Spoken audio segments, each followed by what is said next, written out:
வயசுலேருந்து பசங்க மேலே பெருசாக ஈடுபாடு இல்லை.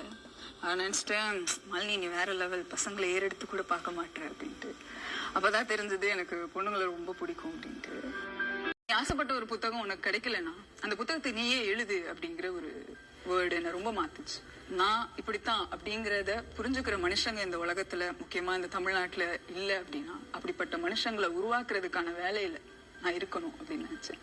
நான் Malini Jeevarathnam, film maker, screen writer and LGBT activist.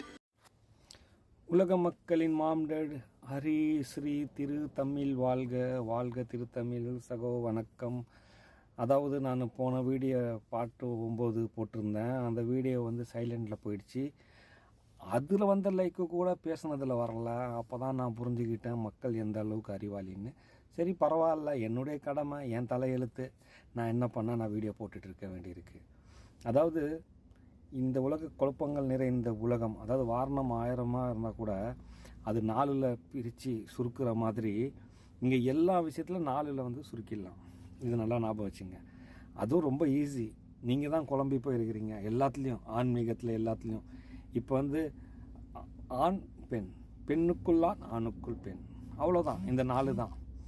அதில் தான் இந்த இப்போ வந்து முன்னெல்லாம் வந்து செக்கா 9 அப்படி இப்படி எதோ சொல்லுவாங்க. அதை கொஞ்சம் கௌரவப்படுத்துறதுக்காக ஒரு ஆம்பளை பெண்ணாக மாறும்போது நம்ம கலைஞர் அவர்கள் கேன்னு சொல்கிறத, கே அப்படின்னு சொல்கிறத திருநங்கைன்னு வச்சாரா இல்லை திருநங்கைன்னு வச்சாரா, இது எப்படின்னு நம்மளுக்கு தெரியாது.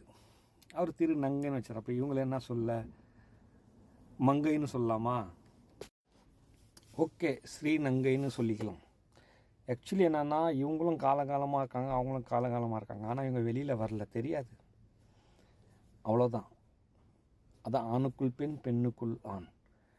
குட்டு பேடு, நல்லது கெட்டது, பேடுக்குள் குட்டு, குட்டுக்குள் பேடு. இதுக்கு இதை புரிஞ்சுக்கிட்டானா அதுக்குள்ளே இருக்கிறது காடு. ஸோ இப்படிலாம் விஷயங்கள் இருக்கும் பொழுது, இப்போ முக்கியமாக நான் வந்து இந்த மதங்கள் இருக்குது பார்த்தீங்களா, 4 மதம் தான், ரொம்ப குழப்பிக்க வேணாம். அதாவது ஒரு மதம் கடவுள் இல்லைன்னு சொல்கிறது, இல்லைன்னு சொல்கிறவங்க, இன்னொரு மதம் கடவுள் இருக்குன்னு சொல்கிறவங்க, இதில் இன்னொரு மதம் இருக்குது கடவுள் இல்லைன்னு சொல்லிக்கிட்டு இருந்தாலும் ஏதோ ஒன்று இருக்குன்னு மனசில் நினச்சிக்கிட்டு நேர்மையாக வாழ்ந்து நேர்மையாகவே வாழ்ந்து போகிறது. இன்னொரு கடவுள் இருக்குன்னு சொல்லிக்கிட்டு அவங்க என்ன பண்ணுவாங்கன்னா, பார்த்துக்கலாம் பாவமன்னிப்பு கேட்டு, கடவுள் இல்லாததுக்கு சமமாக ஒருத்தன் எப்படி வாழ்வானோ அப்படி வாழ்ந்துட்டு போவாங்க, அவ்வளோதான். இதுக்கு மேலே இன்னும் இருக்குது. ஆனால் 4ல் தான் எல்லாமே சுருங்கும். நீங்கள் 1000 கணக்கில் படித்தாலும் அது 4ல் வந்து சுருக்கலாம்.